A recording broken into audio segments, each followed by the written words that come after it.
편 103절의 말씀을 중심으로 어찌 그리 단지요라고 하는 제목으로 말씀 나눌 때 큰 은혜가 주님께로부터 임하게 되기를 바랍니다. 기도하겠습니다.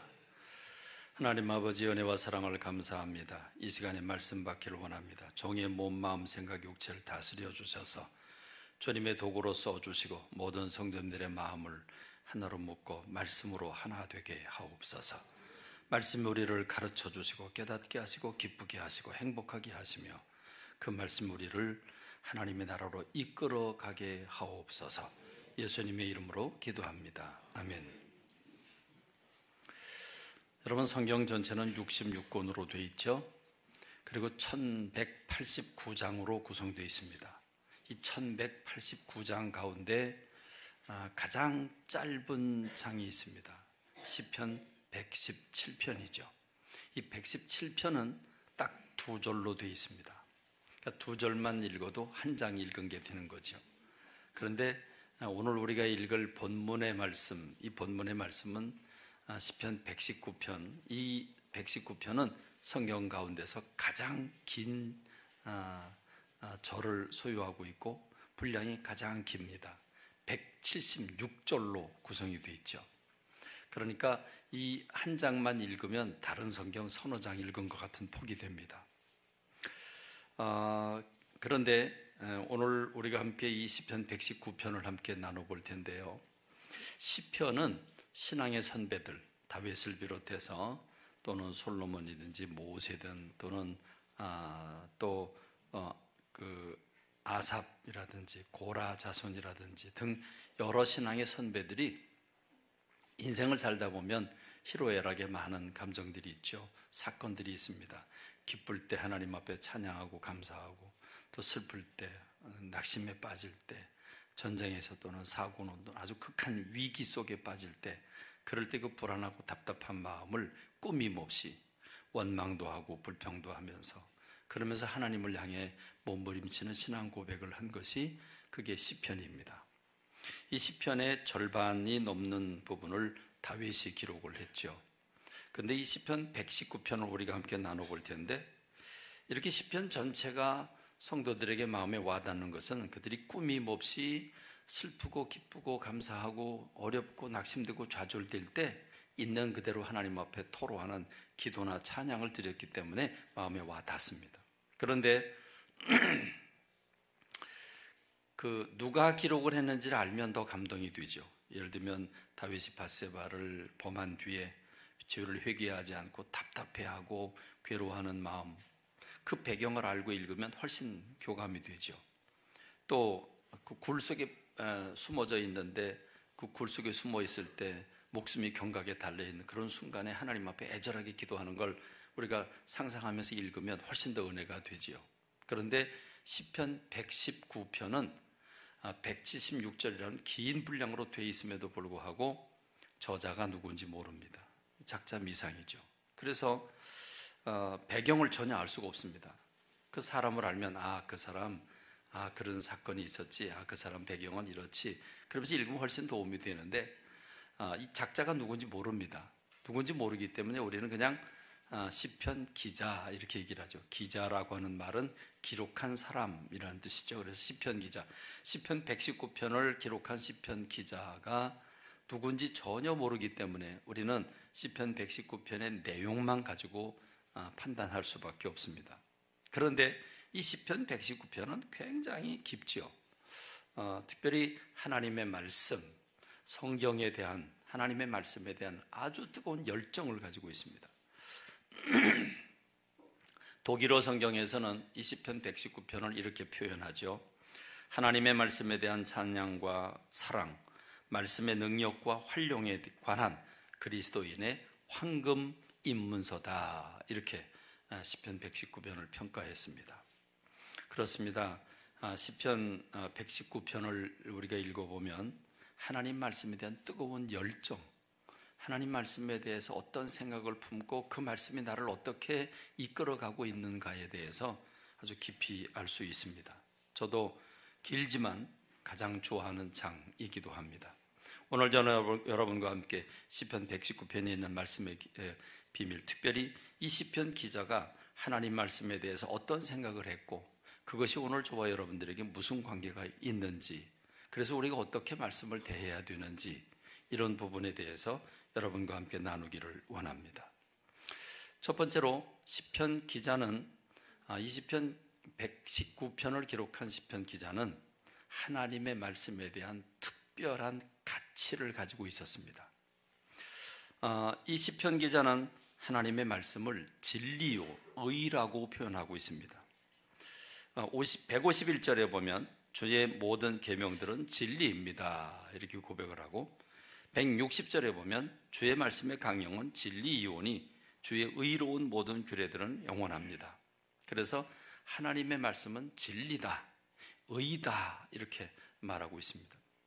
여러분, 이게 오늘 저와 여러분들에게는 아주 자연스러운 것으로 받아들여지지만 사실은 조금 더 생각해 보면 아주 특별한 신앙 고백입니다. 여러분, 우리가 살고 있는 시대는 진리가 없는 시대입니다. 이것이 진리다라고 규명하는 시대가 아닙니다. 시대마다 철학의 사조가 있었습니다. 그 중세든 고대든 또는 근세든 그 시대마다 이 시대를 이끌어가고 있는 사상은 이거다라고 하는 대표적인 사상들이 있게 마련입니다. 계몽주의도 그렇고 허무주의도 그렇고 등등 여러 철학의 사조들이 있습니다. 그러나 오늘 우리가 사는 시대를 포스트 모더니즘 시대라고 말하죠. 이 시대의 특징은 다원주의 또는 상대주의라고 말합니다. 다원주의라고 하는 것은 특정한 진리가 있어서, 특정한 기준이 있어서 이 기준을 정해놓고 옳다, 그르다, 선이다, 악이다라고 하는 구분하는 걸 싫어합니다. 다원주의는 모든 것을 다 끌어안는, 상대적으로 해석을 합니다. 절대적으로 봐야 되는데 절대적으로 보는 게 아니라 상대적으로 봅니다. 그럼 다 이유가 있습니다. 각자가 다 이유가 있고 각 사상들이 다 근거가 있습니다. 그래서 이것도 맞고 저것도 맞고 너도 맞고 나도 맞다고 하는 게 그게 다원주의고 그게 상대주의입니다. 그러다 보니까 지금은 동성애도 옳다고 얘기를 하고 있고 남자와 여자만이 아니라 젠더라고 하는 개념으로 사회적인 성까지도 인정을 하는 시대고, 그리고 우리가 보기엔 죄고 악임에도 불구하고 세상 사람들은 그것도 사랑을 표현하는 하나의 방식이라고, 성소수자들을 차별하지 말아야 된다라고 말하는 그 이유가 이 다원주의, 이 상대주의로부터 나왔습니다. 그런데 지금 이 시편 119편을 기록한 기자는 하나님의 말씀이 모든 것에, 우리가 삶을 살아가는 모든 것의 기준이 되는 진리라고, 그게 의라고 선언하고 있습니다. 오늘 저와 여러분 모두 그렇게 고백하고 있으시죠? 이 부분은 대단히 중요한 부분입니다. 아이들이 운동장에서 놀고 있죠. 어떤 아이들은 다마치기도 하고 딱지치기도 하고 그래요. 요즘 아이들 카드 게임도 하고 축구도 하고 여러 가지로 여러 방식으로 놀고 있습니다. 흩어져 있습니다. 아주 다양한 그 태도를 취하고 있습니다. 근데 선생님이 교무실에서 걸어 나와서 아이 하나를 불러 세웁니다. 그리고 그 아이에게 너 기준 그럽니다. 그리고 우리 많이 해봤죠? 그럼 그렇게 지목받은 아이는 뭐라고 그럽니까? 손을 버쩍 들고 기준 그러고 큰 소리를 지릅니다. 그러면 어떻게 돼요? 약속이나 한 것처럼 좌우, 그렇죠? 종으로 횡으로 줄을 딱딱 세웁니다. 그렇습니다. 그 아이 하나가 기준이 됩니다. 기준이 없을 때는 너도 옳고 나도 옳고 이래도 좋고 저래도 좋습니다.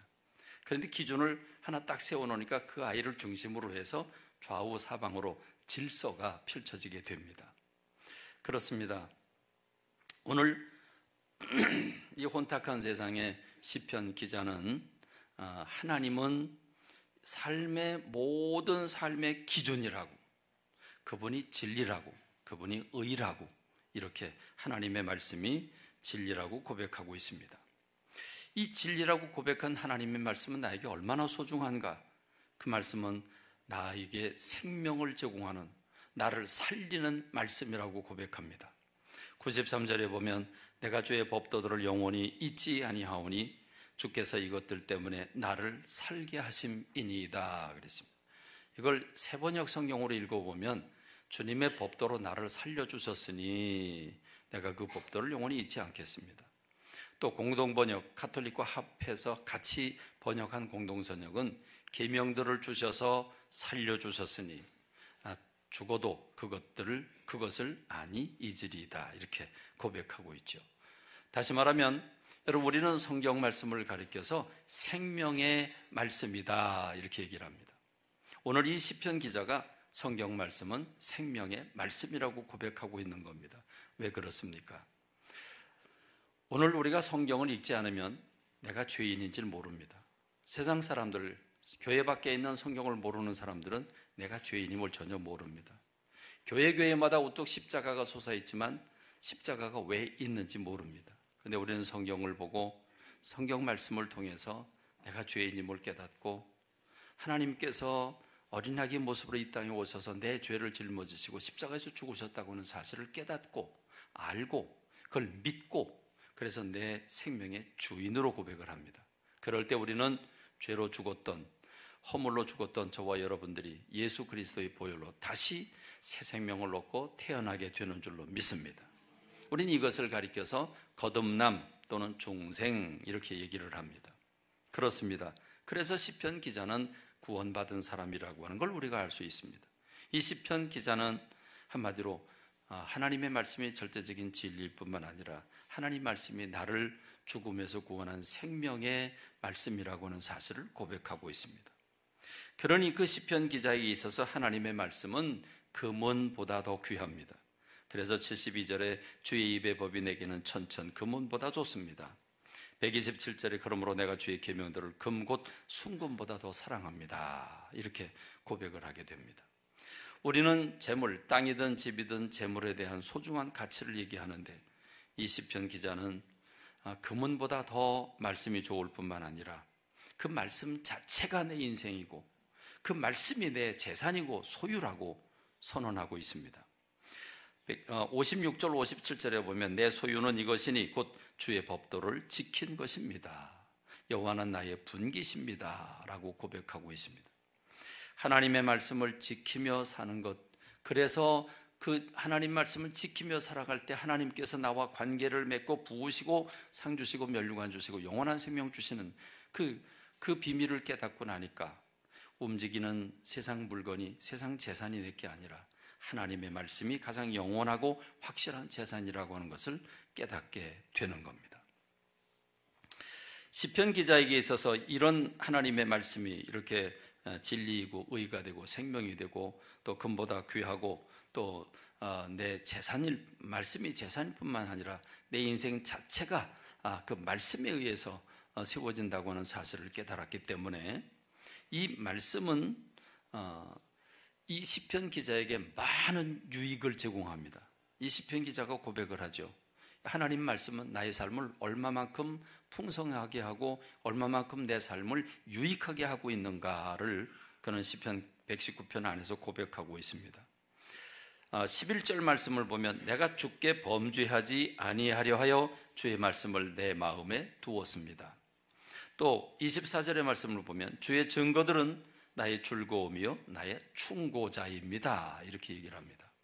곧 하나님의 말씀을, 그 말씀이 나로 하여금 무엇이 죄인지 아닌지 분별하게 하고 그 말씀을 가까이 대할 때 내가 범죄치 않게 된다고 하는 사실을 깨닫게 되고, 그리고 하나님의 말씀이 죄라고 하는 사실을 깨우쳐주고 회개케 하고 바른 길로 가게 하는 충고자라고, 내 옆에서 나를 충고하고 바른 길로 안내하고 있는 길잡이라고 이렇게 얘기를 하는 겁니다. 특별히 이 시편 기자는 하나님의 말씀이 나를 고난에 빠졌을 때, 낙심할 때, 좌절할 때, 실패했을 때, 그런 힘들고 어려울 때 그 말씀이, 하나님 말씀이 나를 위로하고 소망을 줘서 내 영혼이 살게 됐다고 고백을 합니다. 50절에 보면 이 말씀은 나의 고난 중에 위로라, 주의 말씀이 나를 살리셨기 때문입니다. 또 52절에 보니까 여호와여 주의 옛 규례들을 내가 기억하고 스스로 위로하였나이다. 하나님 말씀 읽으면서 위로를 받게 된다는 겁니다. 그렇죠. 여러분, 신앙이 있는 사람과 없는 사람은 고난을 당할 때 표가 납니다. 신앙이 없는 사람은 왜 내가 이런 고난을 당해야 되는가, 그래서 하나님 버리고 뛰쳐나갑니다. 그러나 정말 신앙이 있는 사람, 말씀 중심에 선 사람들은 말씀을 읽으면서 그 하나님께서 나를 이 위기 속에서도, 이 고난 속에서도 사랑하고 계신다고 하는 사실에 위로를 얻습니다. 그래서 용기를 얻습니다. 잡고 일어나게 될 때 그는 그 영혼이 살아나게 되는 줄로 믿습니다.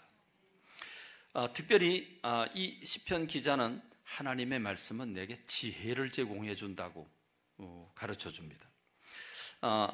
130절 말씀을 보면 아주 재미있게 표현을 했습니다. 주님의 말씀을 열면 빛이 비치어서 우둔한 사람들을 깨닫게 한다, 이렇게 말하고 있습니다. 그래서 성경 말씀을 읽을 때 깨달음이 온다, 지혜가 온다라고 믿고 있습니다. 104절에 보면 주의 법도들로 말미암아 내가 명철하게 되었으므로 모든 거짓 행위를 미워합니다. 이게 잘못됐는지 이게 옳은지 그른지를 구별해 주는 지혜를 제공해 주는 게 하나님의 말씀이라는 거죠. 그래서 시편 기자는 이 하나님 말씀이 우리를 얼마만큼 지혜롭게 하느냐, 98절로 100절의 말씀을 보면 98절에서 주의 계명들이 항상 나와 함께하므로 그것들이 나를 원수보다 지혜롭게 합니다. 원수보다 지혜롭게 한다. 두 번째는 나의 모든 스승보다 지혜롭게 한다. 세 번째는 노인보다 그 명철함이 더 뛰어나게 하신다. 이렇게 이것은 시편 기자의 경험을 통해서 나왔을 것입니다. 여러분, 이 세 가지를 비교해 분석해 보면 참 묘하죠. 여러분, 원수보다 지혜롭게 한다, 이게 절대적으로 필요하죠. 왜냐하면요, 원수는 누굽니까? 원수는 도시락 싸가지고 다니면서 나를 망가뜨리는 사람입니다. 그렇죠? 그게 원수죠. 원수가 내 생애를 망가뜨리는 사람입니다. 너 망하는 꼴을 보구야, 뭐 이런 소리 하죠. 내 눈에 흙이 들어가기 전까지, 뭐 이런 얘기 많이 합니다. 원수는 내 인생길을 막아놓고 나를 파멸시키는 게 원수인데, 그 원수가 나를 파멸시키기 위해서 지혜를 동원하고 지략을 세우겠죠. 전략을 세우겠죠. 여러분, 전략을 세우는데 내 지혜가 원수의 지혜보다 못하면 난 당하는 겁니다. 그런데 하나님의 말씀을 읽으면서 하나님께서 지혜를 주셔서 원수보다 지혜롭게 하신다. 그러니까 원수가 어떤 지략을 세워도 당해내지 못하고 나를 무너뜨릴 수 없는 거죠. 그런가 하면 모든 스승보다 더 낫다 그랬습니다. 여러분, 우리 선생님들 좀 서운하게 들릴지 모르겠지만 그렇습니다. 우린 모두 세상적인 가치관을 가지고 지침에 따라서 지혜를 터득하고 그 지식을 아이들에게 전합니다. 그런데 여러분, 하나님은 어떤 분입니까? 하나님은 지혜와 지식의 근본이십니다.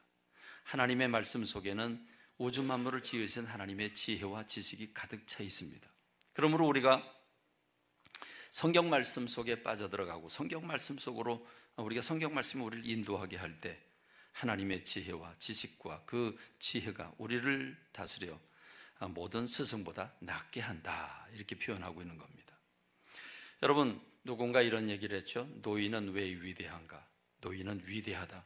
그 위대한 이유는 딱 한 가지인데 많은 실수를 했기 때문이다. 이게 무슨 말입니까? 노인들은 경험을 많이 했습니다. 인생을 산 만큼 수많은 사건들을 경험했습니다. 이렇게 하면 안 된다는 것도 배웠고 이렇게 하면 성공하더라 하는 것도 배웠습니다. 이거 목숨 걸고 추진해 봤더니 그거 아무것도 아니더라 하는 것도 깨닫고, 내가 옛날에 소홀히 여기던 거 나이 들고 보니까 이게 참 소중하더라 깨닫습니다. 그래서 노년들의 얘기를 귀담아 듣는 사람이 지혜로운 사람인데, 그런 노년이라고 할지라도 그 노년의 지혜보다 하나님의 말씀으로 깨달을 때 더 지혜롭다, 이렇게 말씀하고 있는 겁니다. 말씀을 깊이 읽고 묵상하는 분들은 원수보다 지혜롭게 하고 모든 스승보다 낫고 노인보다 더 지혜롭게 한다는 하나님의 말씀의 위력을 충분히 공감하고 또 인정하게 되는 줄로 믿습니다. 그래서 이 시편 기자는 결국 지난주 나눈 말씀, 주의 말씀은 내 발의 등이요 내 길의 빛이니이다. 그래서 하나님의 말씀이 나를 이끌어주는 길잡이가 된다고, 가이드가 된다고, 이정표가 된다고 이렇게 고백을 하고 있는 겁니다. 자, 그렇다면 시편 기자는 이렇게 하나님의 말씀이 절대적인 내 삶의 가치 기준이 되고 의의가 되고 생명이 되고 근본보다도 소중해서 말씀 자체가 내 재산이고, 그래서 그 말씀이 나로 하여금 범죄치 않게 하고 바른 길로 가게 하고 고난 속에서 위로를 주고 지혜를 얻게 해서 모든 것을 뛰어나게 하는 이런 말씀을 주시는 게 성경이라고 한다면, 여러분, 이 성경은 내게 어떤 걸까요? 지금 이 시편 기자에게 있어서 성경은 나를 행복으로 인도하는 그 능력이 성경 안에 있다고 믿고 있는 겁니다. 그래서 시편 기자는 성경 때문에 행복하다고, 행복에 겨워합니다. 여러분, 시편 119편 176절 가운데 성경 말씀으로 인해서 내가 즐겁다, 성경 읽을 때 내가 기쁜 마음으로 찬다, 기쁘다, 성경 말씀이 기쁘다라고 하는 표현이 12번이나 들어있습니다. 14절에 내가 모든 재물을 즐거워함같이 주의 증거들의 도를 즐거워하였나이다. 주의 윤례들을 즐거워하고 주의 말씀을 잊지 않겠다. 주님의 말씀이 내게 얼마나 즐거운지, 지금 여기에는 기록하지 않았습니다마는 내가 다른 사람의 재물을 탈취할 때 기쁨보다 더 즐겁다, 이렇게 표현합니다. 여러분, 고대에는 수많은 전쟁을 하고, 전쟁을 하면 전리품을 가져오게 되죠. 그 전리품보다 더 기쁘다고 이렇게 표현을 하고 있죠. 여러분, 음식을 먹을 때 맛이 없으면 그 집은 다시 안 갑니다. 맛있는 집을 우리가 고르게 되어 있습니다. 여러분, 맛있게 먹을 때 그 느낌이 어떻습니까? 맛있게 먹을 때 여러분의 감정, 어떤 감정이 생기죠? 행복한 감정이 생깁니다. 행복합니다. 여러분, 그런데요, 성경 말씀의 맛이 어떻습니까? 올챙이 국수처럼 아무 맛도 안 납니까? 아니, 커피처럼 씁니까? 여러분, 성경 말씀이 어떤 맛을 가져다 줍니까? 오늘 우리가 읽은 본문의 말씀 103절의 말씀은 이렇게 얘기를 하죠. 주의 말씀의 맛이, 주님의 말씀의 맛이 내게 어찌 그리 단지요, 꿀보다 더 답니다. 그럽니다. 여러분, 음식에 여러 가지 맛이 나타나게 되는데 가장 다른 게 꿀입니다. 그런데 꿀보다 더 달다고 그럽니다. 여러분, 꿀보다 더 달다는 하나님의 말씀이 꿀보다 더 달다는 말씀에 동의하십니까? 공감하십니까? 아멘이 별로 없어요. 그냥 억지로 읽는 거예요. 하루 밥 세끼 밥 먹어야 돼야 생명이 유지되니까 그냥 억지로 밥 먹어요. 아플 때 밥 먹는 것처럼. 그렇게 밥을 먹습니까? 그런데 오늘 시편 기자는 성경 말씀의 맛이 너무 맛있다고, 너무 달다고, 한마디로 말하면 꿀보다 더 달다고 표현한다고 하는 것은 성경 말씀 읽을 때 즐거움이 있고 행복이 있다는 걸 얘기해 줍니다. 그렇습니다. 여러분, 그러니 하나님 말씀이 어떻게 되겠습니까? 시편 기자에게는 사랑의 대상입니다. 그래서 하나님 말씀과 사랑에 빠집니다. 167절에 내 영혼이 주의 증거들을 지켜 싸우며 내가 이를 지극히 사랑하나이다. 내가 주의 계명들을 금 곧 순금보다 더 사랑합니다. 내가 주의 법도들을 사랑함을 보시옵소서. 이렇게 얘기할 정도로 이 시편 기자는 하나님의 말씀을 사랑하는 지경에 이르게 됩니다. 그러니까 여러분, 하나님의 말씀을 사랑하니까 하나님 말씀 내게 즐거움을 주고 맛있고, 그리고 그 말씀을 사랑에 빠지게 되니까 이젠 말씀 없이 살 수가 없는 겁니다. 그래서 말씀을 내 인생에서 떨고 놓을 수가 없습니다. 그래서 시편 기자는 이렇게 얘기를 하죠. 97절에 보니까 내가 주의 법을 어찌 그리 사랑하는지요, 내가 그것을 종일 작은 소리로 읊조립니다. 그럽니다. 여러분, 왜 그렇습니까? 그 말씀이 나를 붙잡아주고 그 말씀이 나를 행복을 주는 말씀이기 때문에 그 말씀을 입에서 늘 하루 종일 읊조린다는 말은 작은 소리로 이렇게 속에서 늘 암송한다는 얘기겠죠? 그렇습니다. 이게 시편 119편의 저자의 그 기자의 신앙의 내용입니다. 그러면 그렇게 나를 행복으로 안내하는 그 생명의 진리의 말씀을 이 시편 기자는 어떤 자세로 대했을까요? 20절의 말씀을 보니까 주의 규례들을 항상 사모함으로 내 마음이 상하였습니다. 그랬습니다.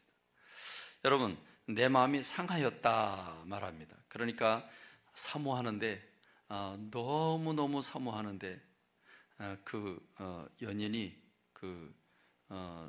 내가 사랑하는 사람인데 그 사람 나를 사랑하지 않아요. 난 너무너무 사랑해요. 사모하다가 지치고 병이 들었어요. 그걸 무슨 병이라고 그래요? 상사병이라고 그러죠. 지금 이 사람은 하나님의 말씀으로 인해서 상할 정도로, 그래서 주님의 말씀이 82절에 보면 나의 말이 주께서 언제나 나를 안위하실까 하여 내 눈이 주의 말씀을 바라기에 피곤합니다.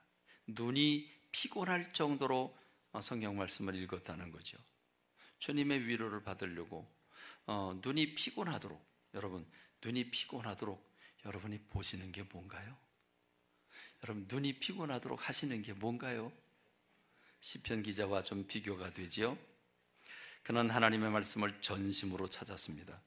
10절에 내가 전심으로 주를 찾아사오니 주의 계명에서 떠나지 않게 하소서. 어느 정도로 찾았습니까? 피곤할 정도로 찾았습니다. 나의 말이 주께서 언제나 나를 안위하실까 하면서 내 눈이 주의 말씀을 바라기에 피곤하나이다. 피곤할 정도로 하나님 말씀을 찾았습니다. 그리고는 하나님의 말씀을 가르쳐달라고 애원을 합니다. 27절 나에게 주의 법도들의 길을 깨닫게 하여 주소서. 주의 율례들 내게 가르치소서. 나로 하여금 깨닫게 하여 주옵소서. 말씀을 깨달을 때 오는 그 기쁨을 알기에, 그 맛을 알기에 하나님 앞에 그렇게 깨닫게 해달라고 그럽니다. 근데 그 말씀을 언제 찾냐면 오밤중에도 찾고 새벽녘에도 찾습니다. 62절에 내가 주의 의로운 규례들로 말미암아 밤중에 일어나 주께 감사하리이다. 밤중에 일어난다 그랬습니다. 147절에 내가 날이 밝기 전에 부르짖으며 주의 말씀을 바라싸우며 그랬습니다. 여러분 날이 밝기 전에 몇 시에 있습니까? 새벽 3시, 4시 이 무렵 되겠죠. 주의 말씀을 조용히 읊조리려고 내가 새벽녘에 눈을 떴나이다. 할렐루야. 행여나 여러분의 삶에 이런 일들이 일어나길 간절히 소원합니다. 행여나 가끔이라도 이런 일이 일어나길 원합니다. 그래서 하나님이 말씀 주십니다. 기다리던 그에게 하나님 말씀 주시니까 배가 너무 고픈데 밥을 먹을 때 어떻습니까? 어떻게 먹습니까? 허겁지겁 먹습니다. 그래서 131절에 보니까 내가 주의 계명들을 사모함으로 내가 입을 열고 헐떡였나이다 그럽니다. 헐떡거렸다 이렇게 표현하고 있습니다. 그리고는 주님의 말씀 주시는 게 너무 감사해서 내가 하루 7번씩 주님을 찬양합니다 이렇게 고백을 하기도 하고, 오히려 하나님의 말씀을 버리는 사람들을 보고 막 분노가 일어나고 하나님의 말씀을 지키지 않는 사람들을 보면서 슬프고, 136절 경우에는 그들이 주의 법을 지키지 아니하므로 내 눈물이 시냇물같이 흐르나이다. 여러분 다른 사람이 죽든 살든 지키든 안 지키든 내 신앙만 지키면 되지, 그게 우리의 마인드인데 다른 사람들이 말씀을 버리는 걸 보면 화가 나고 지키지 않는 걸 보면 슬프고, 여러분 시냇물 흘러가는 것처럼 내 눈에서 눈물이 줄줄 흘러내린다는 얘기겠죠. 여러분 그렇기 때문에 시편 기자는 이제 하나님의 말씀을 떨어뜨려 놓고 살 수가 없습니다. 그래서 그 말씀을 붙잡는데 너무 꼭 붙잡고 사는데 하늘이 두 쪽이 나도 이제 하나님 말씀과 더불어 떨어질 수가 없습니다. 그래서 아무리 피곤해도 아무리 녹초가 돼도 난 성경 말씀 꼭 읽어야 된다. 이게 시편 119편의 그 기자의 마음입니다. 83절에 보니까 재미있는 표현이 있습니다. 내가 연기 속의 가죽 부대같이 되었으나 주의 율례들을 잊지 아니하니이다. 여러분 연기 속의 가죽 부대 그랬습니다. 연기가 왜 나죠? 연기가 나는 이유는 불이 났다는 거죠. 불을 피운다는 얘기죠. 불이 있다는 얘기죠. 그래서 활활 타오르는 불은 아닌 것 같고요.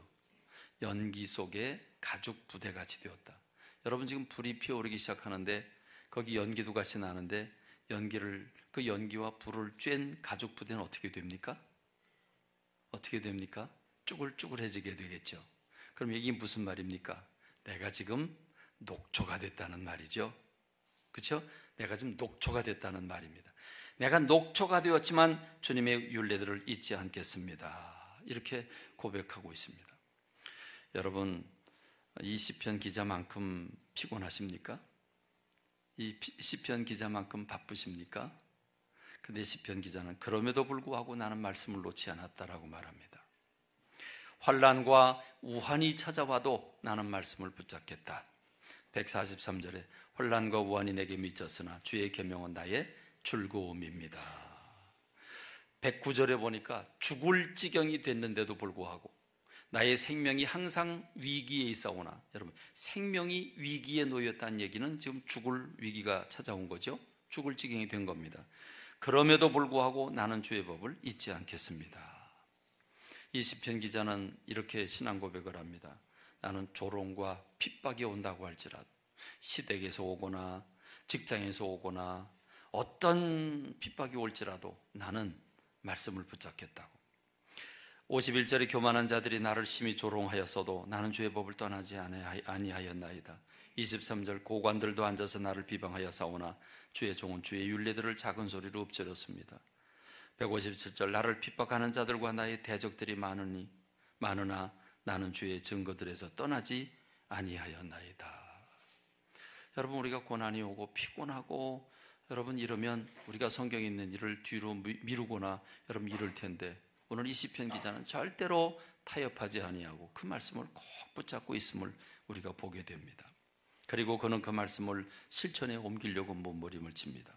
그래서 주님의 말씀을 잊지 않겠다고, 16절 말씀 보니까 주의 율례들을 즐거워하며 주의 말씀을 잊지 않겠습니다. 그리고 44절에 내가 주의 율법을 항상 지키리이다, 영원히 지키리이다. 106절에 주의 의로운 규례들을 지키기로 맹세하고 굳게 정하였나이다. 여호와여 주의 율례들의 도를 내게 가르치소서, 내가 끝까지 지키겠습니다 라고 실천을 강조하고, 60절에는 주의 계명들을 지키기에 신속히 하고 지체하지 않겠습니다. 말씀을 받는 대로 즉각적으로 순종하겠다고 하는 이런 결심을 하고 있는 시편 기자를 봅니다. 여러분, 우리가 시편 119편이 너무 기니까 집중해서 보기보다는 쭉 대충 읽는 그런 습관이 있습니다. 그런데 시편 119편의 기자의 마음을 우리가 이렇게 그가 쓴 글을 통해서 분석해 보니까, 여러분 그는 참 지고의 말씀에 대한 사랑이 있었고 말씀에 대한 행복감이 그에게 있었고, 그래서 그 말씀이 그를 지탱해 주고 그를 이끌어가는 원동력이 되고 있다는 사실을 깨달았습니다. 자, 이제 오늘 저와 여러분들에게 한번 적용을 해 보십시다. 어떻습니까? 여러분들에게 하나님의 말씀은 어떤 가치가 있습니까? 하나님의 말씀이 여러분들의 삶을 얼마만큼 유익하게 해줍니까? 하나님의 말씀은 여러분들을 얼마만큼 행복하게 해주고 있습니까? 그래서 여러분들은 하나님의 말씀을 어떻게 붙잡고 계십니까? 혹시 우리가 이렇게 고백하는 거 아닙니까? TV는 나의 목자시니 내게 부족함이 없으리로다. 그가 나를 편안한 자세로 앉게 하시고 가벼운 오락으로 인도하시는도다. 내 육신을 게으르게 하시고 나로 하여금 아무것도 하지 못하게 하시나이다. 한 번 가면 다시 돌아오지 않는 시간을 당신 앞에 단단히 메워놓게 하시고 내게 한눈 팔지 않게 하시니 내 영혼이 오직 텔레비전만 바라봅니다. 성경의 66권보다 더 많은 채널로 나를 세상 것으로 부유하게 하시나이다. 날마다 내 생각을 무디게 하시고 나를 점점 바보로 만드시나이다. 나로 하여금 기도 시간은 30분을 넘기지 않게 하시나 당신 앞에선 하루 종일이라도 앉게 하시니 내 영혼의 잔이 텅텅 비어가나이다. 내 육신을 건강하도록 새로운 정보도 가득하게 하시고 순종하게 하시니 내 육체가 그런 대로 재밌고 흥미있는 일들이 정녕 나를 따르리니 내 영혼이 죽는 줄도 모르고 나로 TV를 평생 목자로 섬기게 하시나이다. 그냥 단순히 웃을 일은 아닐 것 같죠? 근데 여러분, 이게 어른들은 TV인데요, 지금 애들은요 유튜브예요. 유튜브를 더 많이 봐요. 우리는 스마트폰에 물어보는데 요즘 아이들은 유튜브로 물어봐요. 그럼 그 다 동영상으로 대답해 주거든요. 보여주거든요. 따라할 수가 있어요. 유튜브는 나의 목자시니 내가 심심함이 없으리로다. 유튜브가 무엇이든지 물어보면 내게 응답하사 넘치도록 보여주시나이다. 내게 친절하게 환상과 계시로 보여주시고 빠지게 하시니 감사드리나이다. 내 영혼을 날마다 소멸시키시고 자기 이름을 위하여 한 번 들어가면 나오지 못하게 하시나이다. 다시는 하지 않겠다고 할지라도 나의 마음을 사로잡으시사 헤어나오지 못하게 하시니 평생 내 영혼을 마르게 하시나이다. 유튜브가 필경은 내 인생을 파멸시키리이다. 스마트폰도 해당되겠죠? 스마트폰이 나와 동행하시니 내가 부족함이 없으리로다. 스마트폰이 나로 한눈 팔지 않게 하시며 언제든 내 곁에 계셔 주시나이다. 내비게이션으로 내 갈 길을 인도하시고 맛있는 식당으로 안내하시나이다. 내가 부를 때 언제든 응답하시고 친절하게 가르쳐 주시나이다. 내가 외로울 때 위로하시고 음악을 들려주시며 친구가 되어주시나이다. 스마트폰께서 한시라도 내 곁에 떨어지시면 내가 답답하여 견딜 수 없나이다. 나의 평생의 스마트폰이 나와 함께 하시리니 내가 스마트폰과 영원히 거하리로다. 너무 패러디가 좀 노골적인가요? 기왕하는 김에 TV를 찬양하는 찬송도 있습니다. 찬송가 361장인데 주의 주실 화평 믿음 얻기 위해 아시죠? TV 제단 앞에 모두 바친 후에 TV와 온전히 사귀겠네. TV 주신 기쁨 또한 TV의 사랑 어찌 말로 다 형용하랴. TV 제단에 산제사 드린 후에 TV 내 마음을 주장하여 TV 뜻을 따라 TV와 동행하면 평생 쾌락을 누리겠네. 뭐 설교 시간에 지금 뭐 하는 거냐? 하나님을 모독하는 얘기를 하는 거냐? 여러분 이럴 텐데 우리가 이러고 있는 게 아닌가 싶습니다.